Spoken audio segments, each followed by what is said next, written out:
Welcome back to another Gridiron Guys YouTube video, and today we are going to be starting our fantasy football content, and we're going to be doing that with the rookie draft impacting this year's fantasy and the drafts overall. And we're going to be looking at the running backs today and how their ADP, their running back ranking, and their team fit all will contribute to what they can produce this coming season. And we're going to just jump right into it with our number one rookie fantasy running back. We have Clyde Edwards-Helaire, currently with an ADP of 45 and around running back 19 to 20. Clyde is a weak running back, one for fantasy classes usually, but we think he can have a big impact in the Chiefs passing game. He's a very boomer bust player. Kevin, tell us how you think Clyde's going to fit with this new Kansas City offense, especially with the Damian Williams that's coming up a Super Bowl MVP snub performance. Yeah, I think Clyde is going to have a great impact in this Chiefs offense right away. Andy Reid knows how to use running backs. He even compared Clyde to Brian Westbrook, who was unreal with Andy Reid's offense. This was also a pick by Mahomes. Some people may know that Patrick Mahomes had a big say in this pick. So Patrick Mahomes is going to use Clyde a lot. Clyde's definitely a better receiver with the ball than Damian Williams. I don't think Clyde's going to get a whole lot of touches running the ball, but when he does, he's a great runner. He's a hard runner. He's hard to bring down. He reminds me a lot of Austin Eckler, the way that he's got like a low center of gravity, so he can bounce off a lot of tackles and just make a lot of yards out of nothing. So he kind of gives me a lot of like Eckler. Like he'll be a great PPR steal if you can get him late. But then again, he is a rookie, and this goes for everybody. You don't really know what you're going to get because he could turn out to be like David Montgomery, who had a lot of praise last year, didn't do much. Or he could be like Josh Jacobs and boom. So Yeah, I think the thing with Clyde is you can't expect instant production from week one, and that's sometimes hard to swallow when you're spending a fourth, fifth round pick on him. And we think his ADP currently of 45, which is about mid to late fourth round, is very good ADP for his upside because you're not going to be able to get running backs with honestly he has RB1 potential in the fourth and fifth round. I think if you're drafting Clyde, you have to realize it's going to take him a few weeks to get acclimated, as it did for Montgomery last year. He had a lot of hype, similar ADP, similar not complete starting job for him, and he had an season, but he definitely played better towards the end of the year.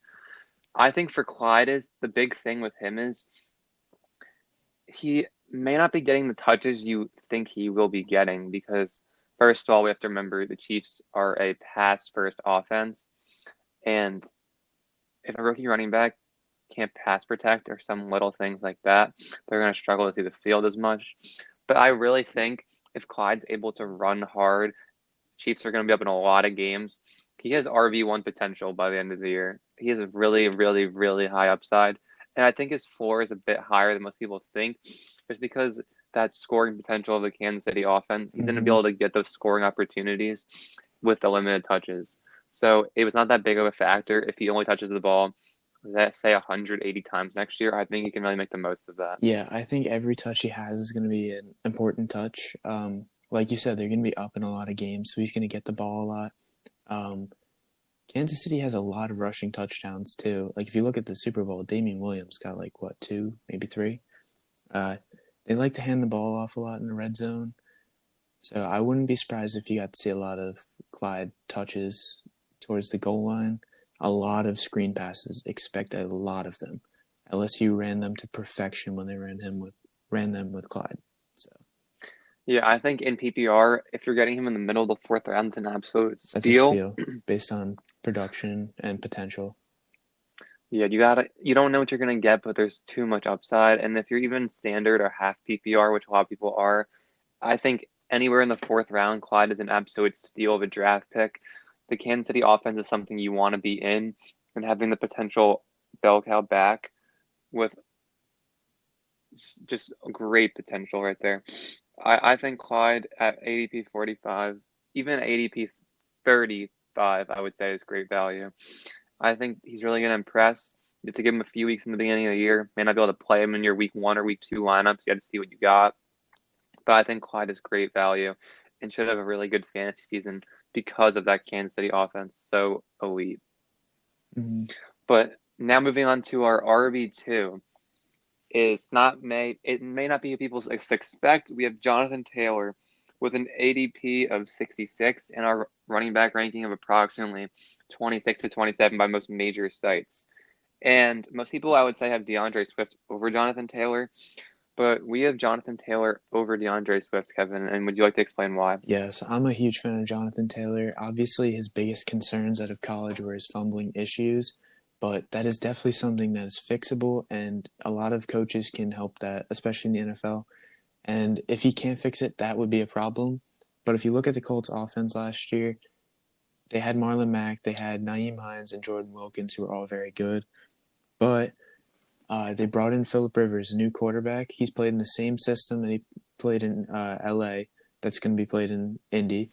So you got to expect a lot of the same things. Philip's got a whole new offensive line that's actually good.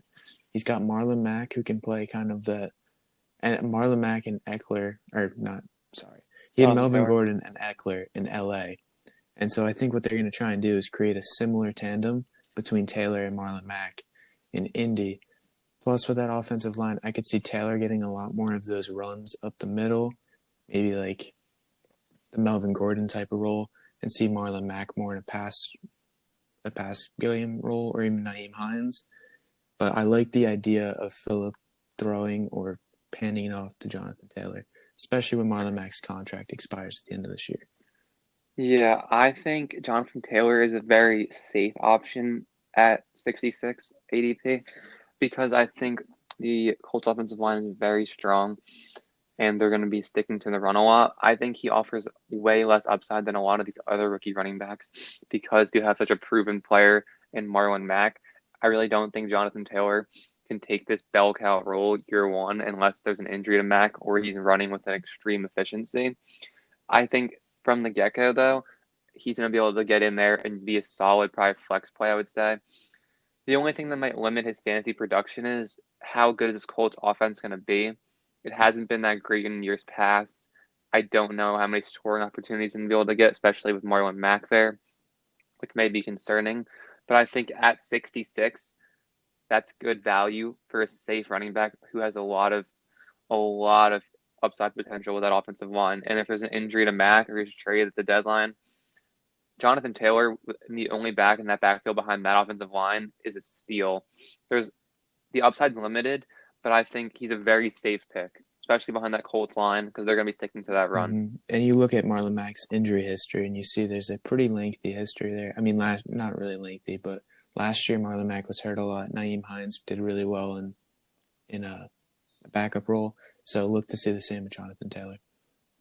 Yeah, he's got as long as he doesn't fumble, he shouldn't have any issues with staying on the field. Jonathan Taylor, he's handled big amounts of carries, large amounts of carries in the past. I think it's a very safe pick, and you could honestly probably start him in your flex week one with a pretty safe play. But moving on now to our RB3, we have DeAndre Swift out of Georgia. This man was dynamic, was most people's running back one coming out of college. He could do it all for the Bulldogs, and I think he's going to be a great fit for this Detroit offense if they finally commit to the run. Kerryon Johnson, I mean, he has shown potential, but he really just hasn't got it done in Detroit. Last year being derailed by injuries. Year one showing upside, but also I think being injured for a decent amount of the year. I think this is Swift's job to win, honestly.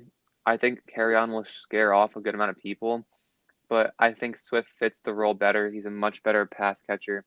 He's a much better pass blocker. He's a more dynamic runner than Kerryon. Kerryon's went down to injury a lot in the past, and I think this Lions offense with Matthew Stafford back, with Kenny Galladay and Marvin Jones, is going to be very potent. And I think that if DeAndre Swift is able to be that RB1 after a few weeks, he has extremely high upside for that offense if Detroit commits to him. I think Swift is a really, really good upside, especially with an ADP of 86 around and a running back ranking of like 25. Swift is great value. Yeah, ADP of 86 is great value, especially for a running back, where even if he doesn't get the starting job right away, Kerryon Johnson has also proven to be very injury prone. And DeAndre Swift's going to get a lot of touches. He excelled in the pass game similar to a lot of other running backs here. So even if he doesn't have that value as an RB1 right away, he's still going to get more touches and keep getting involved. So I really like the value of DeAndre Swift at pick 86, like ADP. Yeah, I would not worry about Kerryon Johnson. The Lions, even when Kerryon's healthy, they don't give him high numbers of carries. They know he can't handle it. He gets injured every year. And I think Kerryon's a 10 to 15 touch kind of back. And if Swift comes in there and he's running really well, that's going to keep going down for Kerryon. They have no loyalty to him. He hasn't done anything really for them in 2 years. That's been very uber impressive. I think Swift's success lies on, is Matthew Stafford going to play a full year? And if he does, that Lions offense is going to be really good. And I think Swift's going to have a really good fantasy season. It is hard to find great value as a running back in the 7th to 8th round. Swift has probably the best value out of all the rookie running backs, I would say. I really like him on the Detroit Lions. It's a great fit for Yeah, I him. like that I pick. like what he could I do. also like him as a pick where if you can get him, you can get carry on. I like that a lot. Just to double down on the Lions backfield. Yeah, especially with Carry on having such a high injury potential, you probably would want Carry on and go down at some point just so you could have Swift and have that elite Yeah, play. exactly. But it's not a bad idea because I'm not sure what Carry On's ADP is right now, but I It's imagine around third they round. have him and DeAndre Swift like basically next to each other because they don't know who's going to win the job. Oh, I honestly think it's not a bad tandem because you're taking out all the risk and you are guaranteeing yourself that you are going to have a starting running back for probably a top 10 offense next year. As I said earlier, it all relies on Stafford because if Stafford goes down, that offense is not going to move the ball, and both those running backs will be obsolete. But you have to play for in fantasy drafts. You have to play for the elite upside, and DeAndre Swift has elite upside at 86, and I really like his potential in the Lions offense. But now our running back four, maybe surprise some. We have Cam Akers, who's on the LA Rams. May not be a household name come the start of 2020, but Cam Akers has a loads of potential and a great opportunity with the Rams. He probably comes into the worst backfield in the league with the departure of Todd Gurley. Many thought Darrell Henderson last year would have a role with Gurley's knee issue being a really lingering thing over the last couple of years. Henderson was basically non-existent last year, didn't do anything, and now they draft Cam Akers in the middle of the 2020 draft, and he projects honestly right now as a starter in a Rams offense that could be really good. I think the concern with Akers over the top three backs is he good enough to be an NFL starting back, Kevin? And what do you think of that? I like Akers a lot. I see him a lot more of a. He's really shifty. Once again, a very good pass catching running back. So is Darrell Henderson though. I really liked Darrell Henderson last year. Unfortunately, he didn't get many carries. The Rams had a down year last year, but I don't know. That Rams backfield kind of concerns me a lot. I really have no idea what Sean McVay is going to do. But Darrell Henderson had a great college career, so I was kind of shocked they didn't use him more, especially basically knowing Todd Gurley wasn't going to play another year with the Rams.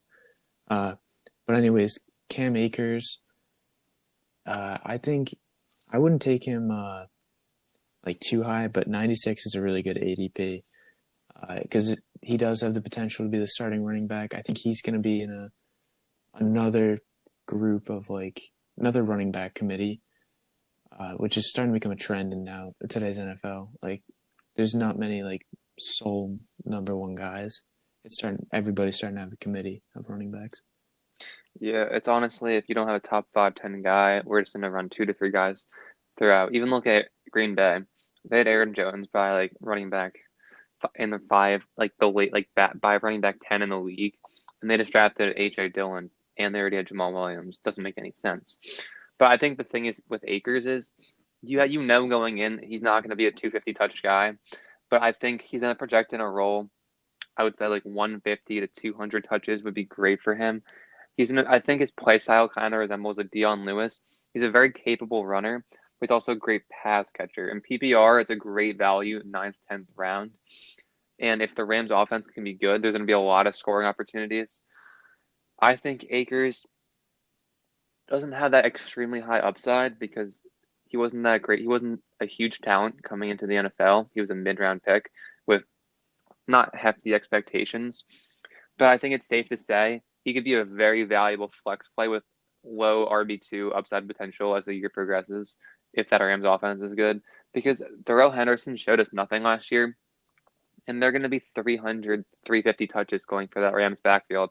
And if Akers plays well, they're going to mostly be his. Yeah, I like that idea too. I like the basically what you said, but I think I see this Rams backfield like has an upside of what the Browns have, because for some reason when I watched Cam Akers, I saw a lot of like the way that he like touches the ball and can run with it is kind of similar to Kareem Hunt. The way he's just shifty enough when he gets the ball in his hands. And I think whether it's him or it's Darrell Henderson that's getting the screen passes, I see that. And both the way that both of them run, I kind of see like a Nick Chubb too. So I don't know. It's just very reminiscent. Yeah, I think Akers is definitely the last. I think with the top four backs really all have fantasy relevance this year. I think Akers will have games where he's going to put up great numbers, but I think he's going to be inconsistent play. I Yeah, think he's on some. I don't think you can start him right away. I think you got. he's He's a not. He's going to be stash a. play for a little bit. He's a stash. I don't know if you can start him week one, and I think he's going to be a player more so that when he has a really good matchup, say against like an Arizona defense that's not going to be that good, in a Rams Arizona shootout, he's going to be a great play. I would say even RB2 play. But when he's playing a team like San Fran, where it's going to be a low scoring game, he's probably a bench player. But in the ninth to 10th round, that's perfectly okay. You're not drafting him to be an RB2. If you are, it's not great value. But I think if Akers can really play well, he has a lot of upside just because there are so many touches to go around in that backfield. This is a pick on upside and hope. But I think it also has a decent floor because you're getting that work, you're getting that guaranteed workload in a pretty good Yeah, offense. and Sean McVay knows how to use Yeah, a running back. it's a good value I think for running back that's not going to blow people away with his touches, with his talent. I think Akers at ninth, 10th round, it's a solid draft pick, no questions. Just pick him. Yeah. But moving on to the running backs that are going to have a much harder time gaining trust with their offense, getting touches, being fantasy relevant. We have our running back five as Zach Moss.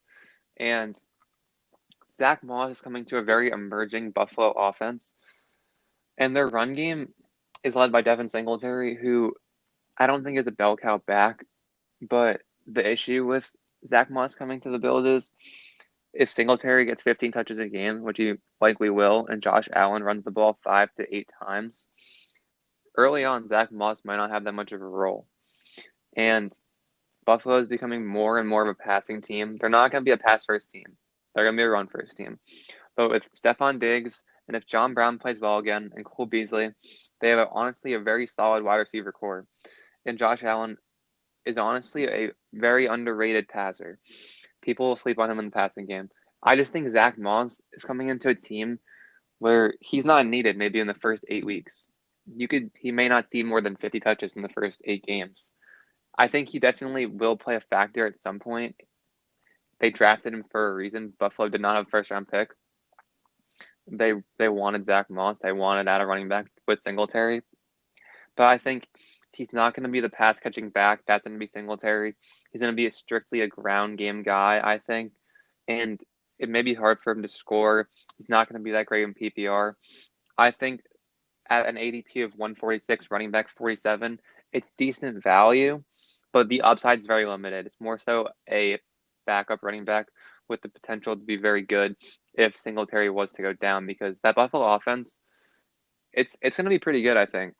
Josh Allen moves the ball down the field. He turns it over. He's inaccurate at times, but they move that ball. And I think with Stephon Diggs there, and in a very weak division, they're gonna be putting up some points. So Zach Moss doesn't project as a starter, maybe at all for the entire year, but he offers that potential that if he plays well, he can see the field more. And if Singletary is able to go down, he's a starting running back on a honestly elite NFL team.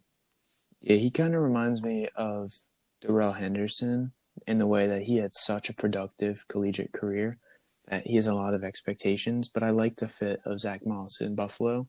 Um, Zach Moss is a guy that I think he's Utah's all-time leading rusher, so He he can is, yeah. take the the load and the carries. And I kind of like the idea of giving him a lot more of the running plays, giving Singletary a lot more pass plays. Another tandem, another young tandem. But I really like Zach Moss's fit with Buffalo. I think you're right. I don't think he's going to get a whole lot of touches right away, but he's a great pick late in like a keeper or a dynasty league, just because of his, basically because of the way he's shown to progress over time. Like the more carries he gets, the more experience he's going to get, and the more experience he's going to get, the better he's going to get. Yeah, I I just like mean, him and Singletary a lot. I think the yardage won't be bad for him on the year. He could maybe get to like an 800 rushing yards on the season if he gets those carries early on. I just think the touchdowns are going to be few and far between, and it's going to be very hard to predict when they're going to occur because he's going to be that guy who's going to be coming in there, I would say, on the 1 or 2 yard line and just running it up the gut. They're not going to want to have these Josh Allen doing all these QB sneaks this year. They just the injury is just not what they need for a team that could be a Super Bowl sleeper. And I think he's at 146. You're not picking a running. You're not going to be finding a running back that has elite upside coming into a great scenario.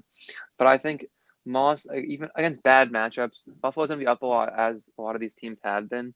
He's going to be a pretty decent play if you're not that great at running back. I think the value is fine at 146. I think you have to temper your expectations, especially early on. Yeah, I agree.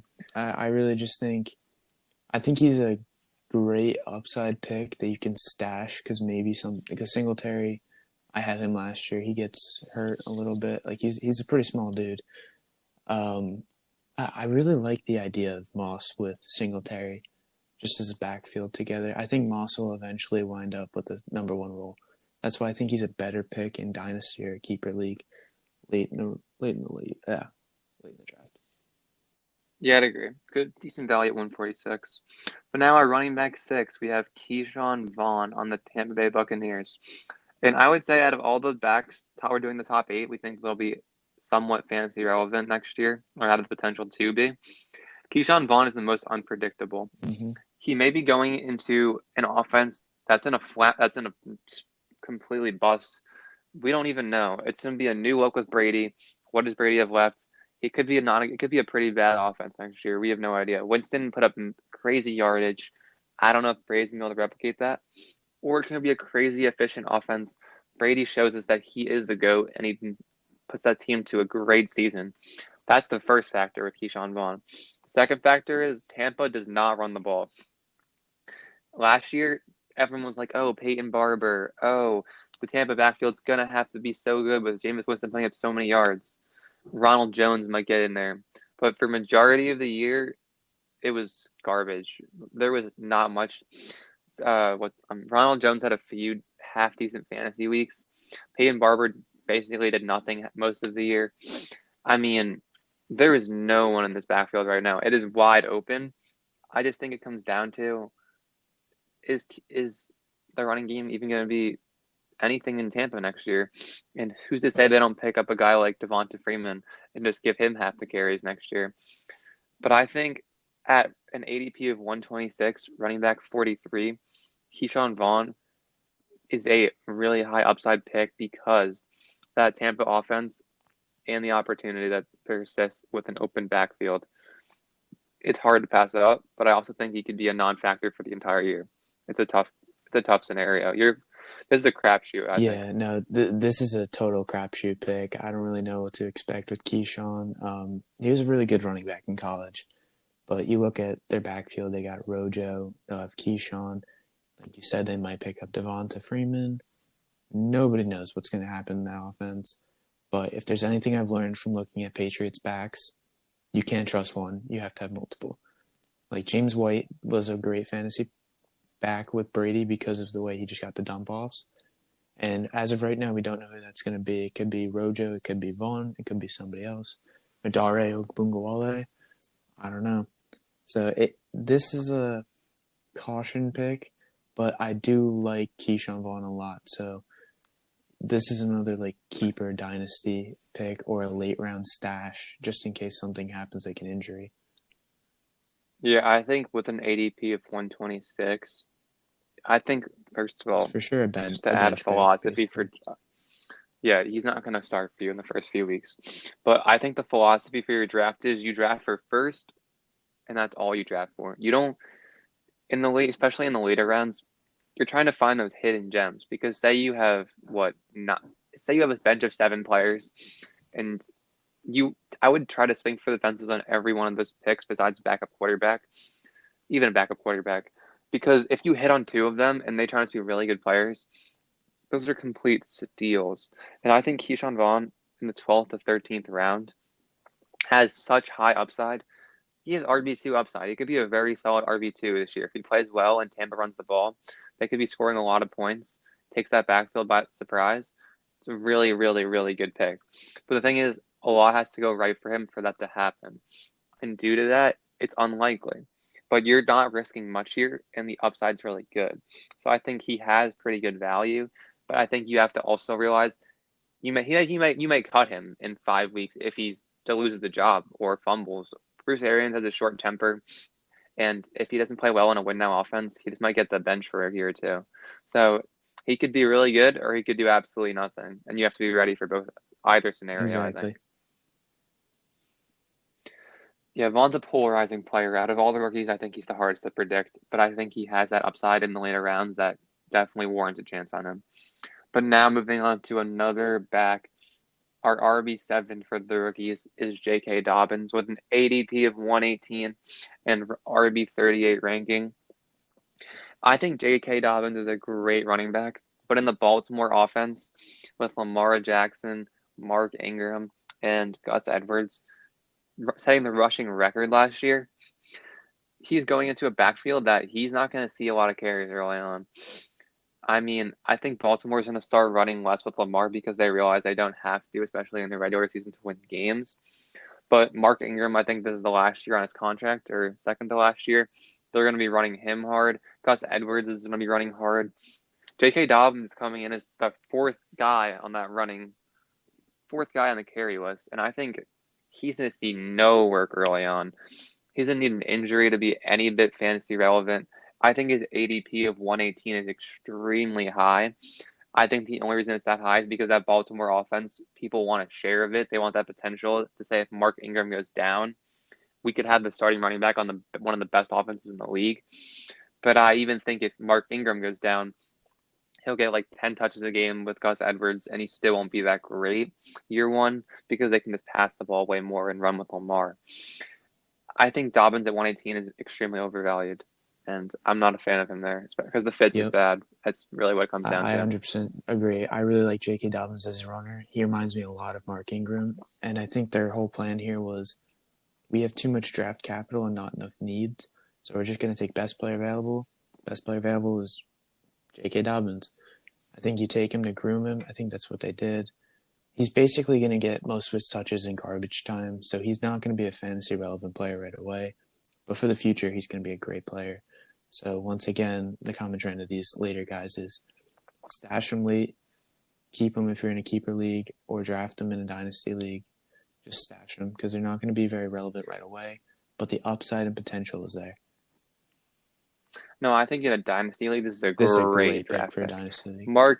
Mark Ingram, 1 or 2 years max on Baltimore. Gus Edwards, He's he's never not. been anything He's just a special. power back. He's a rotational piece. In 2 years, this could be J.K. Dobbins, bell cow. He has bell cow potential. He could be a really good running back. Not an elite Saquon or Zeke, but he can be a really good Aaron Jones for the Packers type player. Exactly. And I think it's not this year for him, maybe not next year either. But even in a dynasty league, you're going to be getting him extremely late. Gus Edwards, I would not be afraid of him. He's been a backup his entire life. He's never really been more than a backup. He's a fourth Dobbins, and goal type he's not guy. really a standard of PPR play. He's a dynasty play, I would say. And if there's no better back available and you think you're just playing for injuries, I understand your picking of him, but otherwise, I don't see him doing much Yeah, this year he's going at to be a all. guy that I would probably pick up on the waiver wire if as like a flyer if there was no injuries. But if there's injuries, obviously he'll be a top target. Yeah, exactly. He's a great dynasty player. This year, not really fantasy relevant. And moving on to our running back 8, the last running back we think has any chance to be fantasy relevant this year is A.J. Dillon. And I think A.J. Dillon is an immense talent. Green Bay was just not the team for him to go to. I think in a lot of other teams, he goes to Buffalo. I think he's going to be a really good player. He goes to Kansas City, a really good player. Anywhere but Green Bay. Aaron Jones last year ran for about 20 touchdowns. Jamal Williams, one of the best backup running backs in the league. And then they're a pass first offense. They have Aaron Rodgers. I don't even know where Dylan did get the ball other than 1 yard runs on third down and goal line touches. And even with that, I don't see him playing that much. I mean, you had Aaron Jones last year. He scored you 20 touchdowns. He was really good on the goal line. I love Dylan as a player, but I just don't get this draft pick. Even in Dynasty, I mean, Aaron Jones and Jamal Williams are young. They're pretty young backs. Like I don't know what they're doing here. This is a pick that doesn't make any sense to me for Green Bay. I mean, unless they don't think Aaron Jones is going to be the guy. It was finally the Aaron Jones breakout year we've been all waiting for as fantasy owners. Matthew Berry has been on top of that for years. We all knew Aaron Jones could play. Green Bay finally let him run with the reins, and he did phenomenal. And they'd go and draft a power back in a passing offense to be their third running back with what their third or second round draft pick. It makes no sense. I don't even think I would draft AJ Dillon this year. I think he won't get drafted in most leagues, and I think he warrants a fantasy waiver wire pickup if a guy like Aaron Jones is to go down. But if Aaron Jones plays a full season, I don't think there's 1 week where you play AJ Dillon in your starting lineup. No, this pick really, the Packers taking AJ Dillon was probably the worst case scenario for everybody as a football fan because the power back position is kind of a dying need. Like only some teams that run like old school style offenses, Like like Tennessee, Tennessee, Baltimore, Baltimore, yeah, Buffalo, kind of. Buffalo, yeah. Well, basically like the older offenses, whereas the NFL is going towards a modern like running attack, and AJ Dillon doesn't really fit that, and it really sucks because as an Aaron Jones fantasy owner last year, he probably would have been a first round pick this year in fantasy, but now with this uncertainty in the backfield, you can't waste a first round pick in a guy that might be in a combo backfield. Yeah, Committee. so I'm not a big. I love AJ Dillon as a player, and I think like you said, if he went to Buffalo, who knows? Sky's the limit for him. He could be Derrick Henry He could have been an 2.0. RB1 on Buffalo. Exactly. It's just the But I fit that think, kills the player. Like he needs to go to the yeah, right it's team. yeah, and I think you made a great point. If AJ Dillon's not drafted here, not Jamal Williams, Aaron Jones, definitely a first round pick next year. I would say He's 8, 9, 10 be a range. second round pick now. He'd be easily drafted.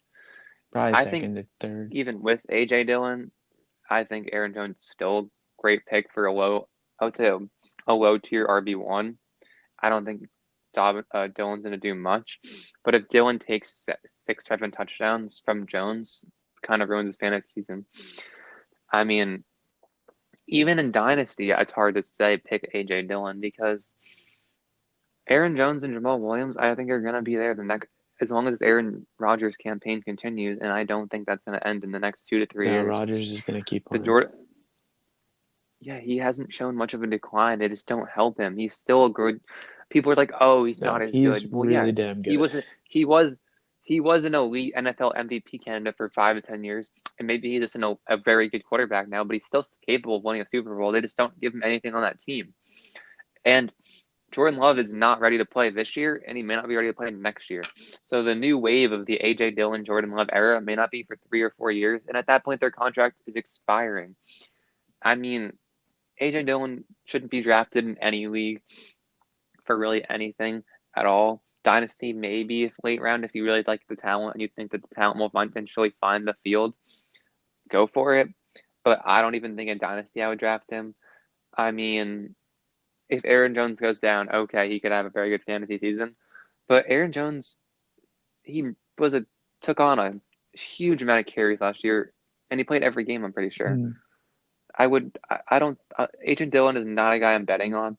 Love the talent, love the kid, great player, but not in fantasy, and may never be in the NFL because of the terrible fit.